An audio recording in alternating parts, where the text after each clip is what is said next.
In 1997, my father left the kitchen to flip pancakes and never came back. There was no fight, no car pulling out of the driveway, no footsteps down the hall, just the silence that settled afterward and his wristwatch ticking on the counter. For years, I convinced myself it was some kind of accident. But accidents don't leave behind postcards, and they don't stay hidden for 28 years, not unless they're hiding from something. Before I go any further, let me know where you're listening from down in the comments and tap like and subscribe if stories like this ever brushed past your own family. Every click helps pull another name back into the light. My name's Daniel Hughes. I'm 33 now, and I teach American history at Lincoln High just outside Nashville. It's not a big school, but I like it that way. The students are good kids for the most part, a little rowdy before spring break, but curious open. I've always liked that about teenagers. They haven't forgotten how to ask questions yet. I live alone in a quiet one-bedroom about 5 blocks from the school. No dog, no family of my own. Just a wall of old maps and a record player that skips on side B. My life is steady on purpose. After what happened when I was 5, I've spent most of my life building around the silence, filling it with books, routines, facts, things I could prove. My mother, Susan, still lives in the house I grew up in, a single-story off Riverside Drive with a cracked front step and a porch swing that groans when it rains. She keeps a small garden now. Tomatoes in the summer, mums in the fall. We don't talk about my father. Not really. When I ask, she always says the same thing. He loved you. That's what matters. But love doesn't just disappear. Not like that. The day he vanished, there was no warning. He was 36, healthy, smiling that morning in his Chicago Bears sweatshirt, flipping pancakes, humming along to the radio. I remember the way he ruffled my hair as I sat at the kitchen table with my cartoons already playing too loud. I remember syrup. I remember laughter. And then, nothing. No car missing. No bags packed. The front door was locked from the inside. The only thing out of place was the watch, a silver-faced Seiko still ticking beside the stove. I used to think that was strange, but I was 5. Everything strange got smoothed over by grown-up explanations I never got to hear. By the time I was old enough to really ask, the answers had already dried up. For years, I told myself he must have died. A mugging gone wrong, a stroke, something quick, something merciful. But even that doesn't account for what he left behind, not just the watch, but a postcard I found months later, tucked between the pages of a storybook we used to read together. It was from Navy Pier in Chicago. On the back, in his handwriting, "You won't find me where the light falls, only in the shadow of the wheel." I brought it to my mother once. She told me to forget it. I never could. And still, life went on. I grew up, got my degree, got my job, stopped trying to explain things that didn't have explanations. For a long time, nothing stirred the dust. Until last summer, I went back to help my mother clean out the garage. The usual stuff, boxes of old books, deflated basketballs, VHS tapes that hadn't been touched since the 90s. We were halfway through labeling a stack of bins when I found one marked Summer 96-97. The handwriting was hers. Inside, sun-bleached birthday decorations, a plastic party hat, and a home video labeled Danny's 5th. I almost didn't bring it home. But something told me to. And a week later, on a quiet Sunday with the windows open, I played the tape. I wish I hadn't. Not because of what was on it, but because of what was buried beneath the sound. And once I heard it, I couldn't unhear it. When I pressed play on the tape, I thought I knew what I'd see. I'd watched it years ago. Daniel's 5th birthday paper hats, plastic chairs in the backyard. The cake with blue frosting that stuck to everyone's fingers. I was in it too, clapping off beat, carrying Daniel on my shoulders while someone, probably my sister, held the camera. But what I didn't remember was the part near the end. The camera had been left running after the party ended. Everyone was gone. The sun was lower then, throwing long shadows across the yard. I was standing alone under the maple tree, still wearing the apron I used to cook burgers. And in that flickering old footage, I turned and said something I never meant for anyone to hear. I had to run the sound through filters, volume boosted to the edge of distortion. But once I heard it clearly, I couldn't deny what I said. "I'm sorry. I don't have a choice." That was it. One sentence spoken so quietly I almost believed I imagined it. But I knew my own voice. And once I heard it, that postcard tucked inside the storybook made a different kind of sense. I called Emily the same night. She was the only person I trusted with this kind of thing. We'd met in college. She majored in journalism. I studied history. She went into true crime blogging, the kind that actually required research. Deep dives into cold cases, old fraud indictments, missing persons. She always remembered what happened with my dad. Most people forgot or assumed it had some sad but ordinary explanation. Suicide, a quiet divorce, a man who just couldn't take it anymore. But Emily remembered. A week after I called her, she sent me a screenshot. A blurry photo posted in a vintage postcard forum. Someone had shared an image of a child standing in front of the Navy Pier Ferris wheel in Chicago. The same Ferris wheel from the card my dad left behind. And on the back, in unmistakable handwriting, "You won't find me where the light falls. Only in the shadow of the wheel." I hadn't shown that postcard to anyone but my mother. I didn't post about it. I didn't scan it. There was no way that message should exist anywhere else. But there it was, shared by a postcard collector from Minnesota, who said it had been taped inside an older man's wallet, someone who'd come into the ER after a mild heart attack and left behind his things when transferred for observation. No ID except the name listed on the intake form, Rick Dawson. I didn't book the flight right away. I sat with it for 2 days. I held the original postcard in one hand, the printout of the forum post in the other, and stared at them side by side. The handwriting matched. And then there was the photo itself. The child in the picture looked like me. The same windbreaker, the same haircut, the same missing tooth. I'd only ever seen that image once in a VHS still from the same birthday video. I never digitized it, never uploaded it anywhere. I'd kept it in a box for years. So how did this man, this Rick Dawson, have it? When I finally flew out to Duluth, I didn't tell my mom. I didn't tell anyone aside from Emily. I needed to know if I was chasing a ghost or the truth. Duluth in October felt colder than I remembered Chicago being. The lake carried a bite in the air, something sharp that worked into your clothes no matter how many layers you wore. I traced the address listed on the hospital paperwork to a gray brick building not far from downtown. The mailbox said, R. Dawson Apartment 2C. I waited out front for 2 hours. Around 5 o'clock, a man stepped out carrying a canvas grocery bag, older, limping slightly. He wore a coat too thin for the weather and a baseball cap pulled low, but when I saw his profile in the streetlight, my legs locked. It was him. Time had thinned his frame, curled his shoulders, but I knew the shape of his jaw, the set of his eyes, the way his left hand trembled just before he reached for the railing. I followed him the next morning to the public library. He sat near the archives, hunched over a stack of old newspapers editions from 1997, the summer he disappeared. I watched from behind a row of bookshelves. I wasn't ready to speak, not yet. But then he moved slightly, and I saw the chain around his neck, a familiar glint of brass. My stomach turned. I waited until he stood up, and when he did, I stepped out from behind the shelves and faced him. He froze. His face paled. And then, without a word, he reached into his coat pocket and pulled out a chain. Hanging from it was the brass medallion I thought I'd lost as a child. D.H. My initials.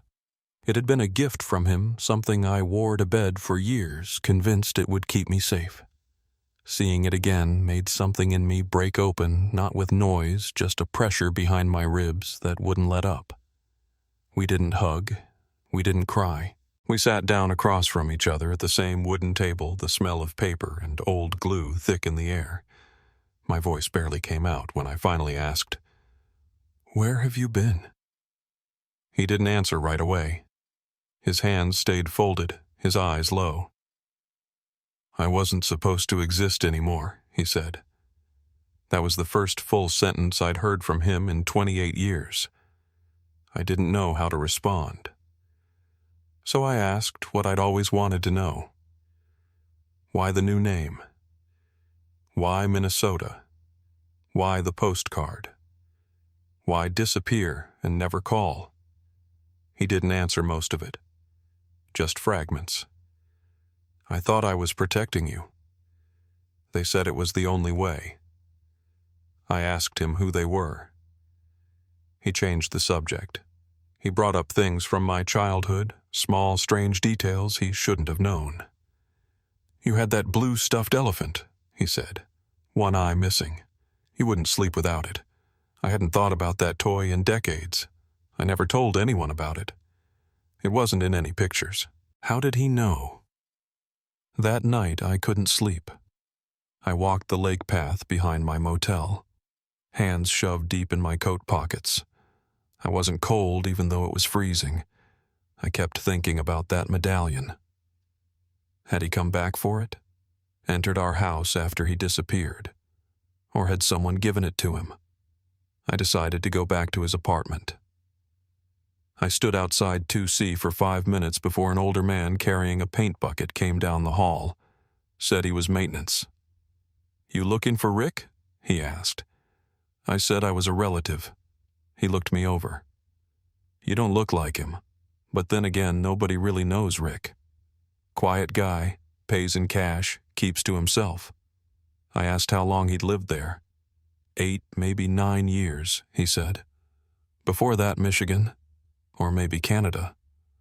As I turned to leave, something across the street caught my eye, a used bookstore tucked between 2 closed-up laundromats. In the window, surrounded by old textbooks, was a framed photo, a still from the same 1996 birthday video. My 5th birthday. I stepped inside. The bell over the door chimed. A woman at the counter looked up and smiled. "Need help finding anything?" I pointed to the photo. "Where'd that come from?" "Rick brought that in," she said. "Years ago." Said it reminded him of his son. I didn't say anything, just nodded and walked back out. I stood in the cold hands, shaking not from the wind this time. That video had never been digitized until 2 weeks ago. No one had access to that still. No one but me. And somehow my father had it years before I did. Something was wrong. Not strange. Wrong. I didn't go back to the apartment that night. I walked for hours instead through the quiet streets of downtown Duluth, past shuttered storefronts and the old theater with half the bulbs burned out. The wind off the lake had picked up steady and sharp, but I barely noticed. My thoughts were louder than the air. That photograph in this bookstore window had knocked something loose in me. I kept thinking about how it had gotten there, how my father had gotten it. It wasn't just a coincidence. That still image came from a tape I'd found in a box in my mother's garage barely 2 weeks earlier. It hadn't been uploaded anywhere. It hadn't left my apartment.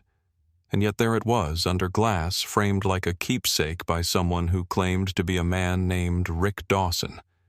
It wasn't just strange, it was too specific, too exact. The kind of detail that breaks the boundary between suspicion and certainty. I called my mother the next morning. I hadn't told her I was in Minnesota. She answered on the 3rd ring and her voice was softer than usual. "Daniel." I told her I'd found him. I said the words out loud. "He's alive." There was a long silence on the other end of the line. Then she said something I wasn't ready for. "I know." I sat down on the edge of the motel bed and just stared at the floor. She went quiet again, then started talking. Her voice trembled, but the words came clean. "He sent me a letter a few years after he left. Said he was safe. Said he had to go. that people were after him, that if I loved him, I wouldn't look. I asked her why she never told me. She said he warned her, told her if I ever found out, he'd vanish for good. I didn't know what to say. She said she was trying to protect me, said she hated him for what he did, but hated herself more for keeping it secret. I hung up without responding. It wasn't rage, it was something colder than that. I just didn't want to hear anymore. That afternoon I went back to the library, but my father wasn't there. I asked the woman at the front desk, early 40s, glasses on a chain cardigan with tiny owls stitched into the sleeves. She remembered him. Rick. Used to come in most mornings, she said. Always requested back issues, newspapers from the 90s. He hasn't been in since Tuesday. I asked if I could see what he'd been reading. She hesitated, then shrugged. It's public record. She pulled up a list on the library computer. July 3rd, July 7th, July 8th, July 9th. All 1997. That was the week he vanished. I wrote down the dates and headed to the microfilm room. The hum of the machines, the click of spooling reels. It all felt too loud in a place so quiet. The papers from those dates were ordinary at first. Parade schedules, weather updates, a minor theft at a strip mall. Then, on July 9th, I found something. A small notice buried on page 4. Man found dead in burned-out vehicle. No identification. No dental records. Estimated time of death early morning. Location outskirts of Nashville. The police suspected arson. No further details, no follow-up articles. I read it 3 times, then a 4th. What stood out wasn't what was said. It was what was missing. No witnesses, no photos, no attempt to identify the victim beyond guessing he was a man in his 30s or 40s. The final line stopped me cold. A single item was recovered from the scene, a wristwatch burned but intact. That watch. I could still see it in my memory, ticking on the kitchen counter the day he disappeared. But now I had to ask myself, did I really see it that day? Or was it placed there after the fire? Back at the motel, I called Emily. She'd always been better at pulling records than I was. I told her about the article. She dug through archived case files from Nashville PD. What she found wasn't much, just a brief incident report, no photos, no coroner's notes. Case closed. Cause of death listed as presumed suicide. But that didn't make sense. If it was a suicide, why was there no ID, no name? And who was the man in the car? I said out loud what I'd been thinking for hours. I think someone died in his place. Emily didn't respond right away. Then she said, Daniel, there's something else. She sent a photo, blurry grainy, taken from a security camera feed at a diner near Joliet, Illinois, dated 11 months earlier. My father, Rick, or Peter, whatever name he was using, was sitting in a booth across from another man. Older, wearing a black suit, his face turned just slightly toward the camera. I didn't recognize him at first, but the more I stared, the more certain I became. I'd seen his face in an article Emily had sent me months ago. His name was Robert Keller, former FBI, resigned quietly in 1998 after allegations of off-record witness relocations and misuse of federal resources. The kind of case that disappears into red tape before it ever reaches court. It all started to connect. My father hadn't just run away. He'd been helped, maybe not by choice. That night, I didn't sleep. I sat in the motel armchair, staring out the window at the dark parking lot.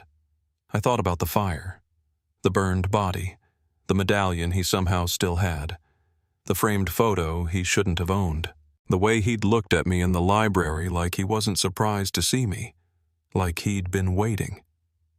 But waiting for what? The next morning, I checked out early. I didn't leave Duluth, not yet. But I needed space. I drove to the edge of Lake Superior, parked near the breakwall, and sat on the rocks. The wind was calmer than the day before. just a slow, steady push against the surface of the water. I pulled out the postcard again. The original one. Navy Pier. My name scrawled on the back in my father's old handwriting, and that line I never understood. Only in the shadow of the wheel. It didn't feel like a riddle anymore. It felt like a warning.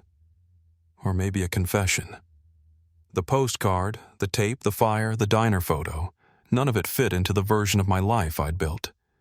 And yet all of it was mine now. I sat there until the sun slipped behind the cloud line. Then I got back in the car and turned south, toward Joliet, toward the man in the photo. If I was going to understand why my father left, I needed to know who helped him disappear.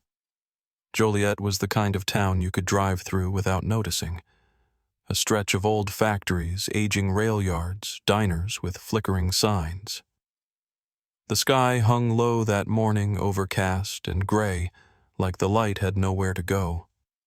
I found the diner from the photo without much trouble, Gracie's painted in pale green with trim peeling around the edges. I waited across the street in a parked rental car for almost an hour before going in. Inside, it smelled like old coffee and vinyl seats. A woman in her 50s stood behind the counter wiping down a display of plastic-wrapped muffins.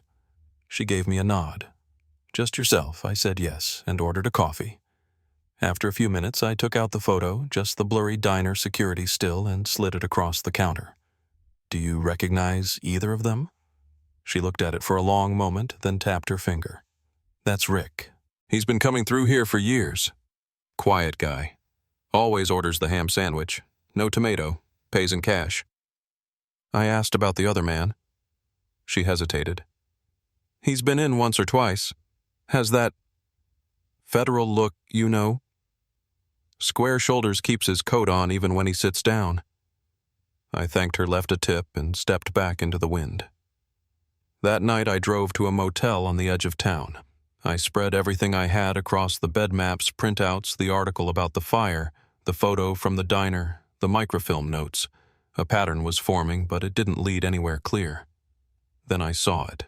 A news clipping I'd saved from a few weeks earlier, dated June 1997. Nashville City Comptroller linked to missing public funds. It was just a short piece, barely a few paragraphs. No arrests, no named sources.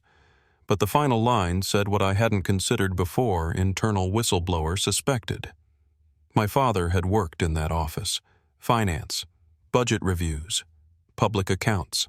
He always came home tired that year, always closed the study door after dinner, always kept his briefcase locked. I dug through one of the manila folders and found a sticky note from my mother's kitchen drawer, yellowed and nearly brittle, marked Peter, taxes, July. It was enough to push me back toward Nashville. I didn't stop at my apartment when I got in. I drove straight to my mother's house. The porch light was still out. She opened the door with her sweater wrapped tightly around her shoulders. Her expression changed the moment she saw my face. "You found something," she said, not as a question. I walked past her up the stairs into the attic. She followed slowly. "Daniel," she said, "what are you looking for? The truth?" I told her. She didn't stop me. The attic was cold. The insulation had pulled away in some places. Boxes were stacked 3 high along the back wall. I found the one I needed by the smell, old receipts, paper faded at the edges. Metal clips rusted into the corners. Inside was a ledger, hand-drawn charts, budget codes, and tucked at the bottom a journal. Not my father's, my mother's. The first entry was dated August 1997. I sat cross-legged on the floor and read. He said they would come after me if I ever talked. He said if I told Daniel the truth, they'd make it look like I was part of it. I didn't believe him at first, but I saw the car parked across the street that night. Same car, same spot. Like they were waiting for me to step out of line. I don't know who they are, but I know they're real. Each entry filled in more of what she'd never said. Peter had found something money moving where it shouldn't, shell vendors listed under fake names, building permits for projects that never broke ground. He had taken the files to someone he thought could help. He didn't name them, but he said they worked in law enforcement. That was when everything changed. The late-night phone calls, the tension, the look in his eyes at the kitchen table. She begged him not to go through with it. He told her he already had, that there was no safe way back. I kept reading. There were pages about me, about how she tried to keep things normal, about the day I asked if he was dead. She'd answered, "I think he's gone. There's a difference." And then the last entry written with a shakier hand. "I saw the car again tonight, parked under the same tree. No lights on, no driver, just sitting there. I don't know what they want now. But if anything happens to me, tell Daniel he was always loved." There was no date on that final line, just a smudge of ink in the corner like the pen had stopped mid-word. I left the attic without saying anything. My mother stood at the bottom of the stairs. She looked smaller than I remembered, like the years had bent her inward. I found the journal, I said quietly. She didn't answer. I waited, then asked, "Why didn't you tell me?" Her voice was barely above a whisper. "Because they told me not to. Because I thought if you hated him, at least you wouldn't go looking." She paused. "I thought that would keep you safe." I nodded once and left the house. I didn't sleep that night either. I sat in my apartment with the journal open on the table, rereading the last page. The wind outside carried the smell of early frost, that sharp trace of winter just beginning to settle in. Around 3 a.m. I noticed something I hadn't before, a line of handwriting that looked familiar. Not my mother's usual style. It matched an envelope I'd saved from years ago addressed to her with no return address. She'd told me it was junk mail, but I'd kept it. Something about the loops in the D, the way the A didn't close all the way. Now I knew why. She'd written it herself, which meant she was trying to tell me something, quietly, without breaking the rules they'd set. That morning I called her again. She answered on the first ring. "I know," she said. "I hoped you would." Her voice broke. "I loved him, Daniel, even after he left. But I loved you more. And I thought, if you didn't know, you'd stop digging. At least you'd have peace." I wanted to tell her I understood, but I didn't. Not really. "It's too late now," she added. I saw the car again, same spot. I asked if she was sure. She said nothing, then hung up. The next day I drove to her house. The front door was unlocked. Her purse was on the table. The lights were off, but the back door was closed tight. I called out for her. Nothing. I checked the rooms one by one. No signs of a struggle. Just one thing on the kitchen table. The medallion. DH. The one she told me had vanished the day he disappeared. I picked it up. It was warm. I didn't understand how, but it was. I called the police, filed a report. They asked the usual questions. When did I last speak to her? Did she seem distressed? Had she ever wandered off before? I told them she hadn't just left. I told them to take it seriously. They nodded politely and wrote things down. 2 days later, a jogger found her car parked at the edge of a wooded trail. Keys still in the ignition. No footprints, no torn fabric, no Susan. Just a note taped to the windshield. 6 words typed in black ink. "You didn't stop. You should have." I stood in the cold and stared at that windshield for a long time. I didn't move. I didn't speak. I just kept thinking about that last phone call. Her voice soft and scared the way it had been when I was 5, and she used to kneel beside my bed and hum lullabies with the lights turned low. And now she was gone. This time, not by choice. The note taped to the windshield stayed with me. I kept seeing the 6 words even after I closed my eyes. You didn't stop. You should have. I gave a copy of it to the officer assigned to my mother's case, but it went into a file like everything else. No fingerprints, no visible prints on the car door, no sign of struggle. That's what they said. No real leads. I checked the trail myself the next day. The path was narrow and curved along the creek for about a mile before it split into 3. The leaves were damp and heavy underfoot, but I followed the center trail as far as I could. It was quiet out there, too quiet.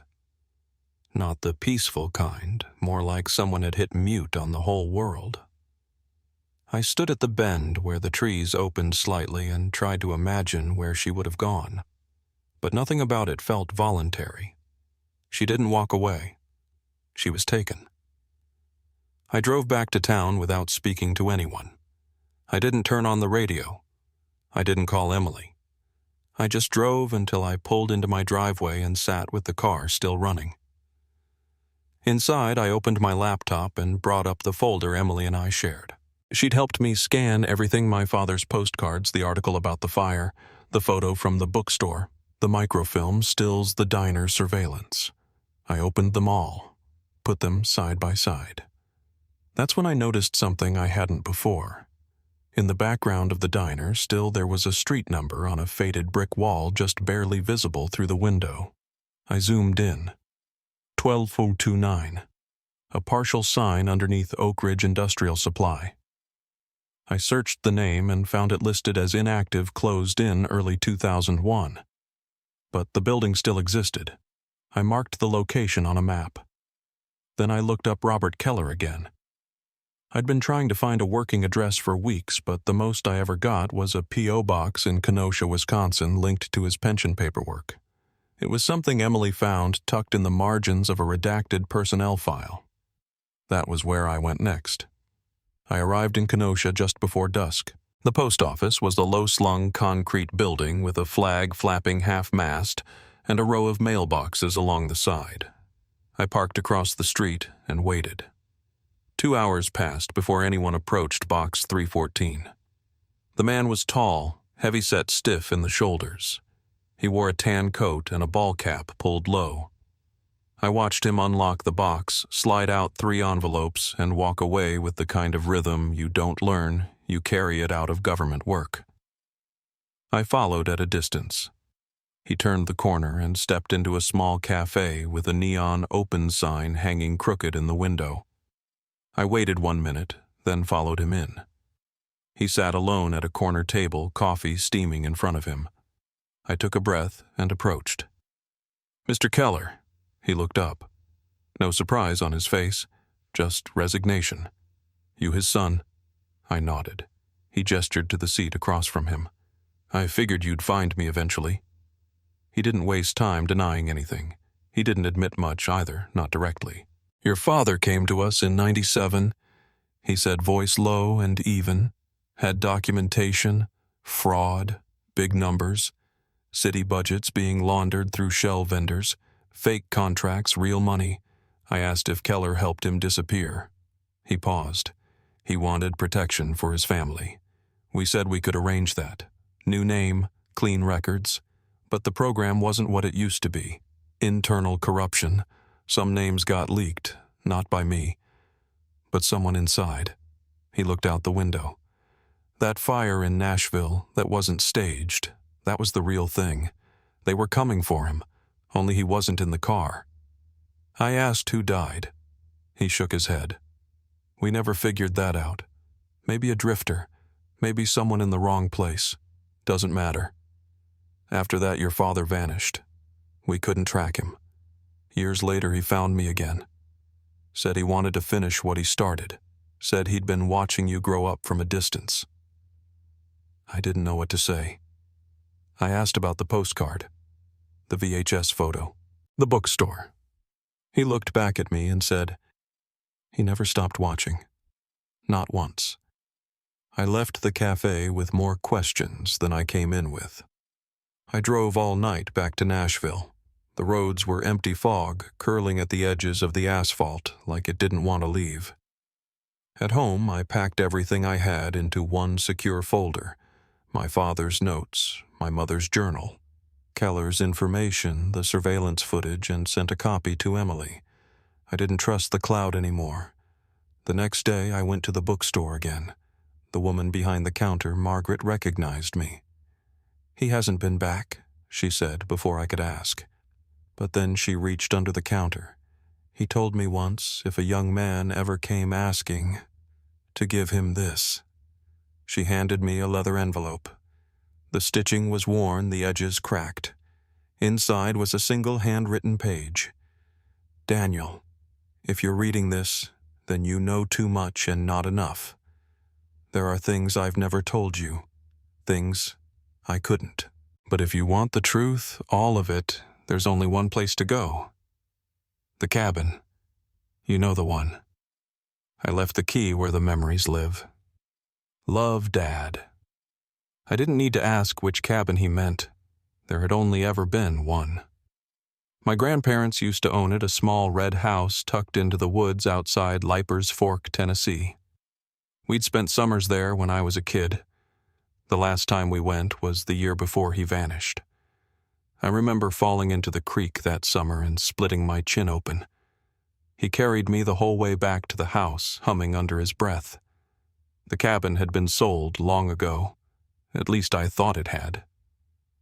That night I packed a bag and drove out before dawn. The back roads were damp from early rain, the trees crowding close to the shoulder.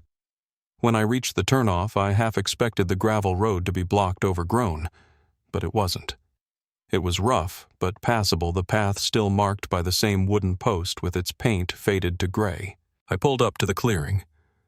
The house was smaller than I remembered. The porch sagged. The swing hung crooked, but it was standing. I stepped up carefully, boards creaking beneath my weight. I knelt at the third plank, the one that always squeaked loudest barefoot. It gave with some effort. Underneath, wrapped in cloth, was a key. Inside, the cabin smelled of dust and old oil.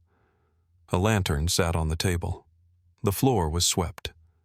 Someone had been here. Not recently, but not long ago either.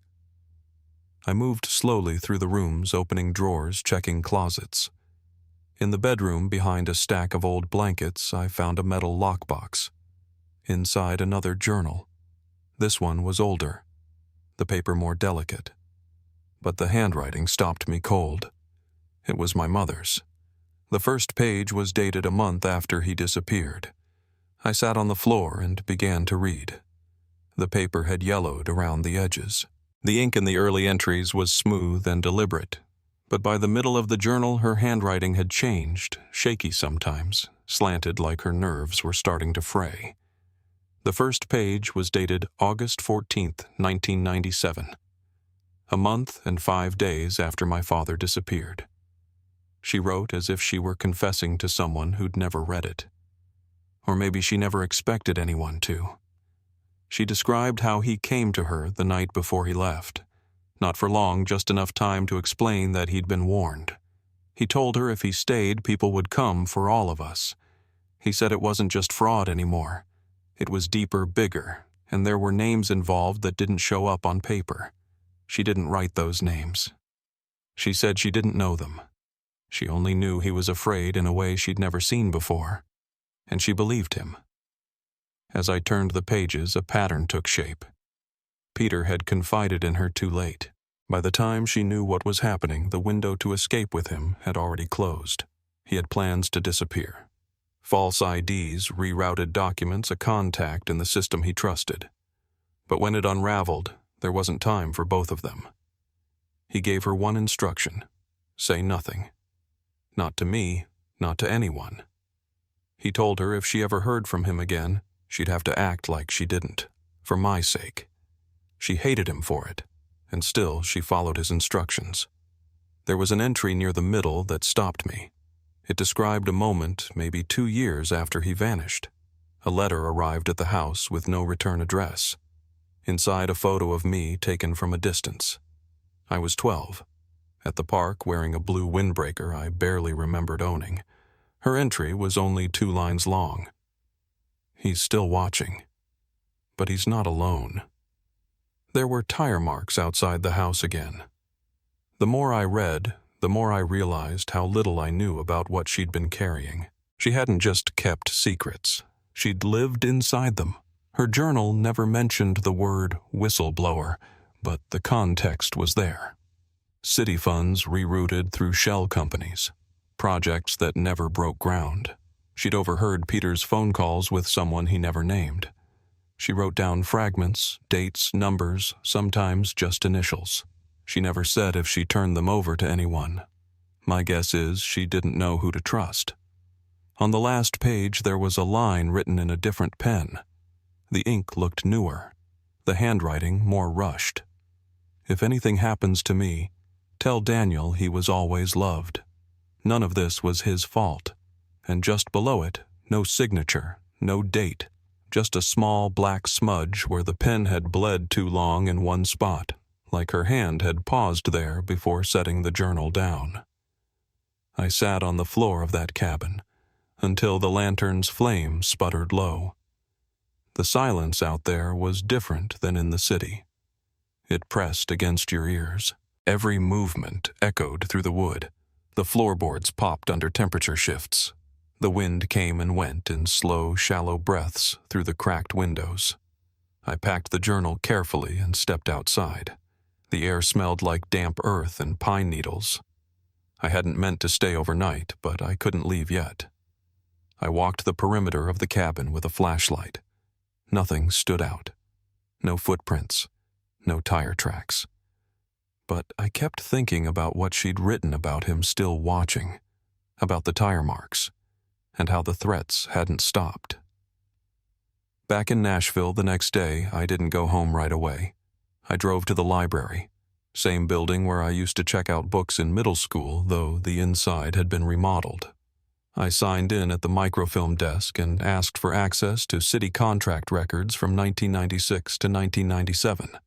Most of it was digital now, but a few ledgers were still kept in the back, cataloged in long file drawers that hadn't been touched in years. I pulled every listing tied to the city comptroller's office, the same one mentioned in that newspaper clipping months ago. Several entries caught my eye. Payment logs for construction firms that no longer existed. Invoices for consulting work with vague descriptions and no addresses. One company came up 3 times Graybridge Partners. I copied everything I could, took photos of the physical pages. Then I emailed Emily. She was the one person who could vet this quickly. Within the hour, she called. "Graybridge doesn't exist," she said. "Never did. The tax ID links to a landscaping company that shut down in 1994. The business license number was repurposed. That's a shell." She ran the numbers through a broader search. At least 6 other fake vendors popped up.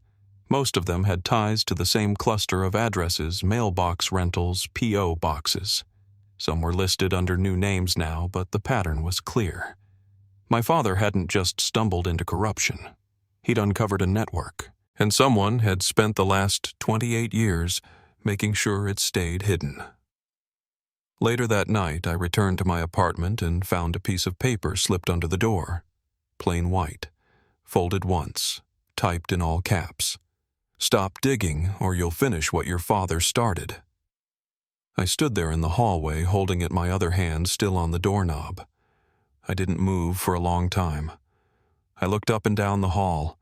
The lights buzzed overhead. No one in sight. I slipped the note into a folder with the others and backed up everything again, every scanned document, every photo, every line from my mother's journal. I stored it in a private folder Emily had access to. If anything happened, it wouldn't all vanish. But I wasn't done. The next morning, I returned to Back in Time books. Margaret was behind the counter sorting a stack of biographies. She looked up as I walked in. "You again?" she said softly. "He still hasn't come back." I asked if she'd ever seen anyone with him.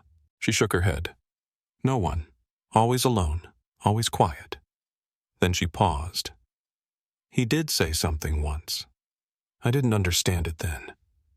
Maybe you will." She walked to the back and returned with a small note card. It was old corners worn. The handwriting was unmistakable. If he ever finds the key, he'll know where to look. The answer's in the quiet place. She handed it to me. I asked if he'd left anything else. She looked hesitant. There was one more thing, but I was told not to give it unless someone knew what the quiet place meant. I repeated the name of the cabin. Her shoulders relaxed. She reached under the register and pulled out a second envelope. Inside, another page in the same handwriting. Daniel, if you've come this far, I need you to listen. I didn't run because I was afraid of what I'd found. I ran because I was told if I didn't, you and your mother wouldn't live to see fall.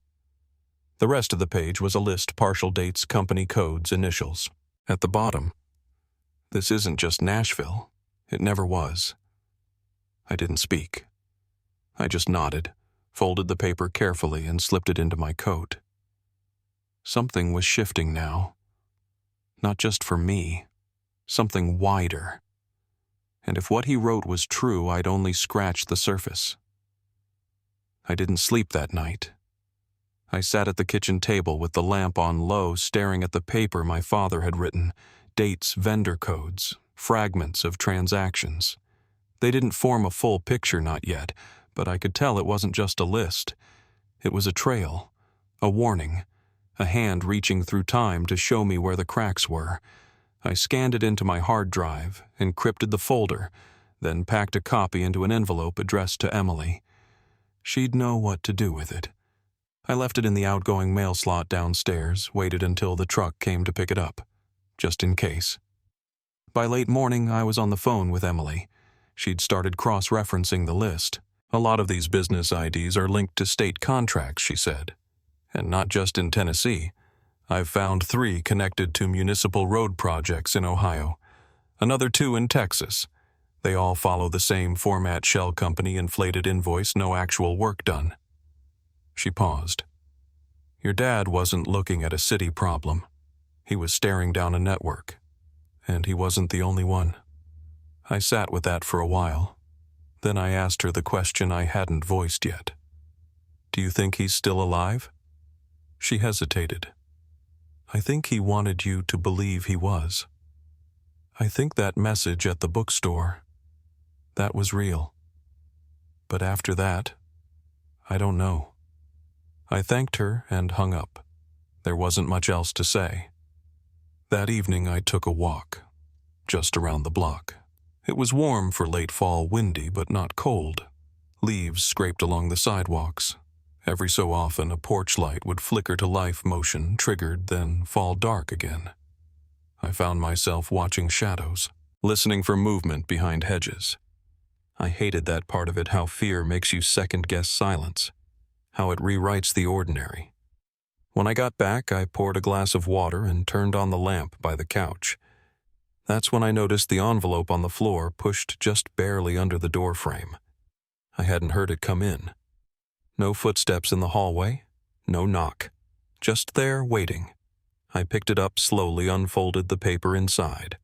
It wasn't handwritten, it was printed. Block font, all caps. You want her back. Stop now.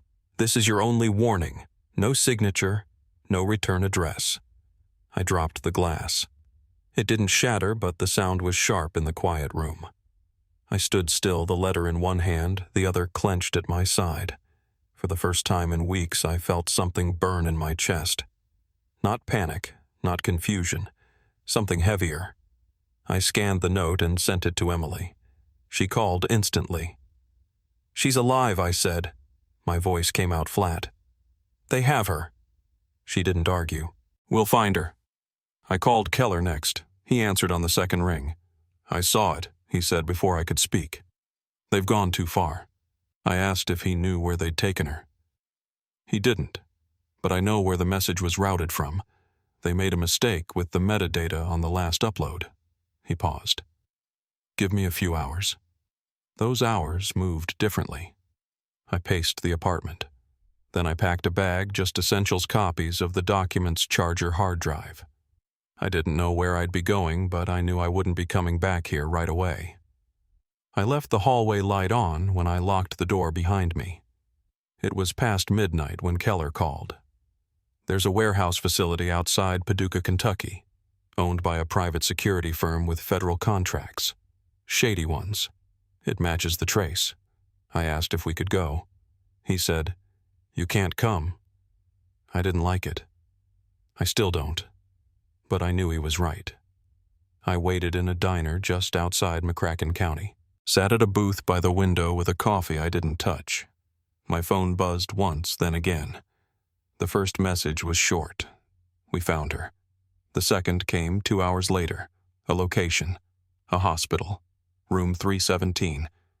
When I saw her, I stopped breathing. She was thinner, eyes sunken, bruises on her wrists and IV in her arm. But she was there. Alive. She opened her eyes slowly and whispered my name like it hurt to say. I sat beside the bed, and for a long time we didn't speak. She just held my hand. And when I finally cried, it wasn't the loud kind. Just the slow kind where you don't even realize it's happening until your vision blurs. She didn't tell me everything that night, and I didn't ask. She said only this. They kept asking about the journal, about the papers. I didn't say anything. I nodded. I told her I believed her. I did. Keller disappeared again. No follow-up, no email. Just silence. A week later, a letter arrived. Postmarked from Alaska. No name. Just a line in familiar, controlled handwriting. You saved your mother. Your father never stopped watching. And I don't regret helping you. Not for a second. I burned the letter after reading it. A few days later, a plain manila envelope arrived at the house. No return address. Inside a single photograph, black and white, taken from a distance. It showed Navy Pier, the Ferris wheel, the lake behind it still and bright under overcast sky. On the back, a sentence written in blue ink. You found me once. That was enough. Live now, not in shadow. I'll always be watching. Dad. I held it for a long time before slipping it into the same envelope that had once held his postcard. The handwriting hadn't changed. The curve of the letters was still his. I couldn't say whether he was still alive, but I believed him. In that moment, I did. My mother was moved to a quiet facility just outside Nashville. Not a hospital, more like a cottage community with gardens and screened-in porches. She liked it there. No reporters, no questions, just bird song and crossword puzzles. She never gave interviews. She didn't want the attention. Every Friday I visited her. We sat outside when the weather allowed. We didn't talk much. But sometimes we didn't need to. The city never reopened the case.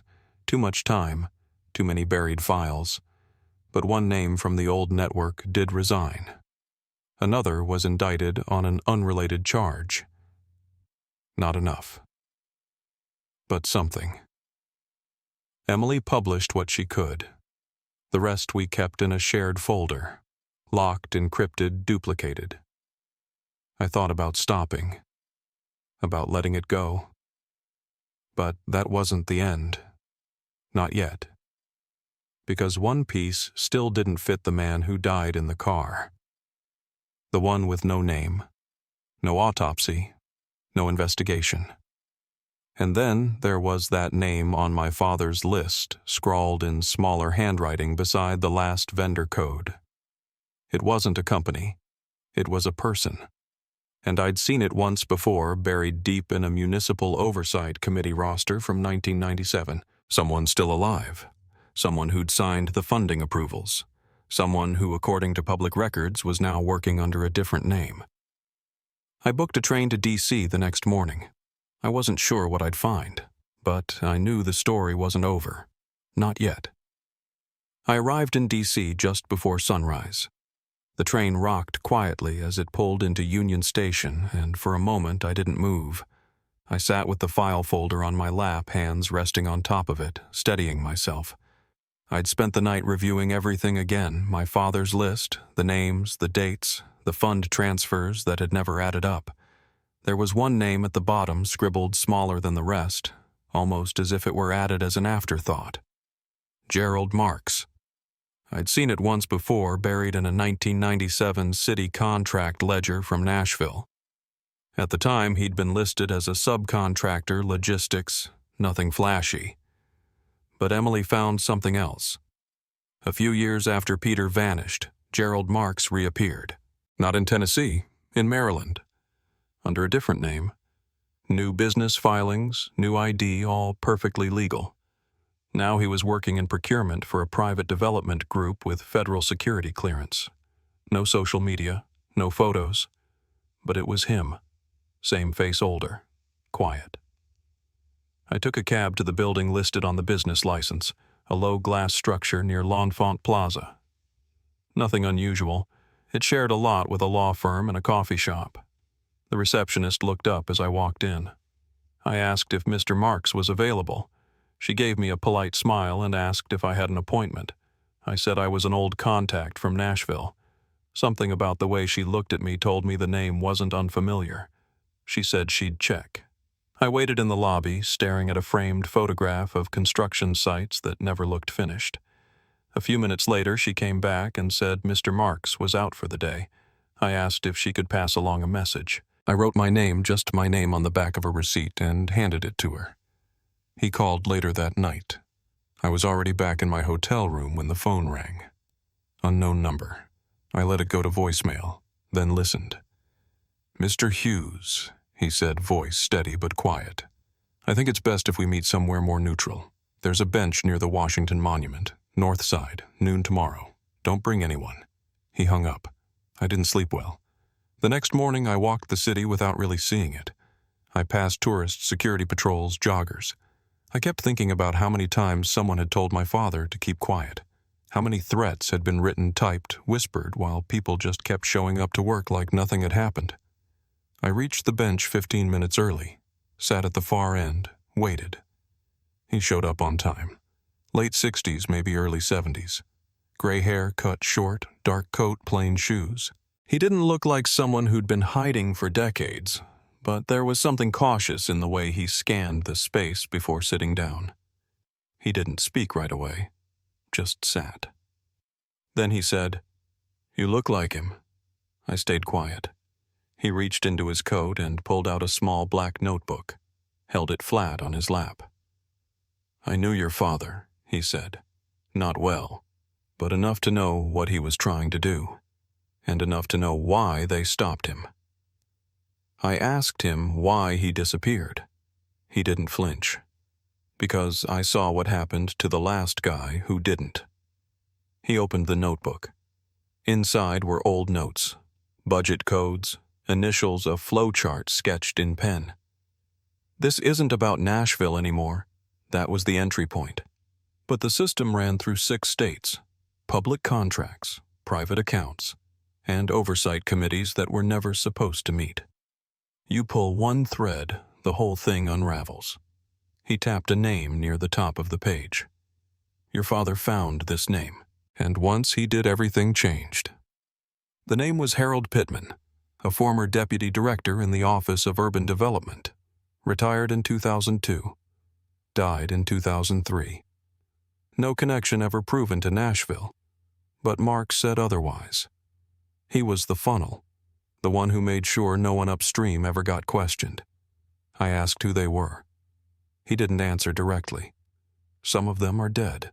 Some are still very much alive, and they don't want this coming back up. He closed the notebook. I kept my head down. I stopped asking questions. But that doesn't mean I forgot. Then he looked at me. They won't stop just because it's been 28 years. Your mother was a message. The photo was a goodbye. I nodded. I think I already knew that. He stood slowly.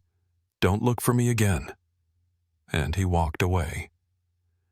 Back at the hotel, I sat on the edge of the bed and stared at the skyline. Everything felt too quiet. I called Emily, told her everything. She didn't say much, just asked if I was okay. I said I didn't know. Then I sent her a copy of the photo of Pittman's name in Marks's notebook. She said she'd start pulling records. That evening, I checked my email. A message from an address I didn't recognize. No subject line. No body. Just one attachment. A photo. It showed a concrete stairwell, underground, dimly lit. A woman my mother seated against the wall, eyes closed, knees drawn to her chest. The timestamp was from a week before the rescue. Below it, a single line. You weren't supposed to find her. I didn't forward the image. I didn't save it. I printed it once, then deleted the message. The printout I folded and put inside the journal from the cabin. I didn't know what they meant by it, whether it was a threat or a final warning. But I knew what I had to do.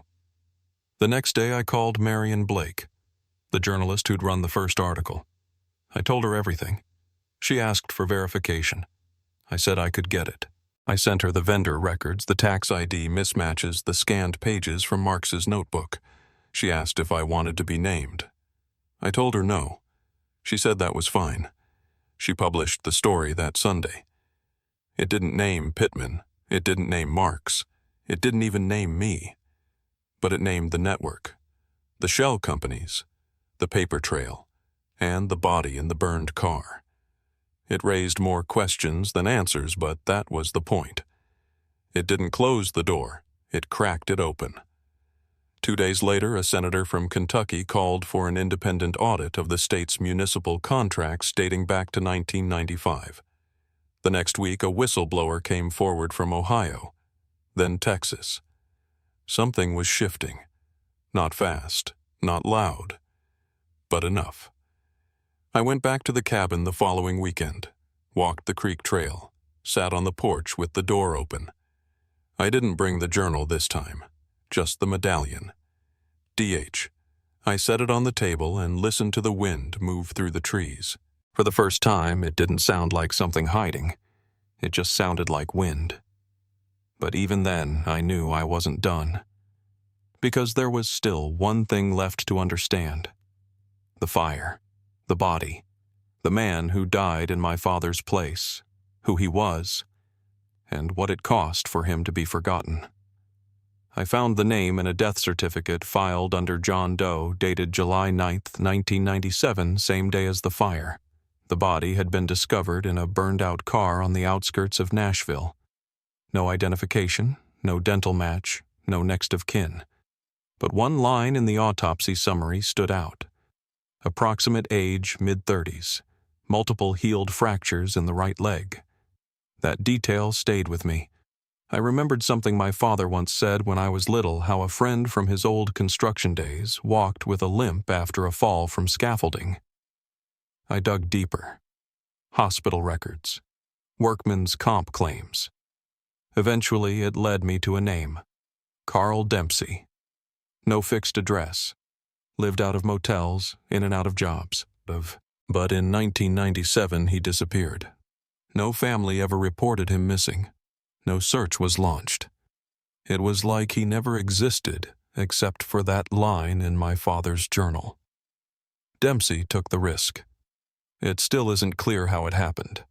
Whether Carl was offered something, or whether he volunteered, or whether he was simply in the wrong place. All I know is this: my father lived because another man died in his place. A man no one ever looked for. A man no one even named. Until now. I mailed a copy of the death certificate to Emily. She said she'd try to locate any surviving family if they existed. But even if no one ever comes forward, he won't be forgotten again. I printed his name and pinned it on the inside of my father's old journal. Some debts can't be repaid, but they can be remembered. My mother has good days and quiet ones. Her memory fades sometimes. But when I visit, she still smiles when I walk in, like some part of her knows. We don't talk much about the past anymore.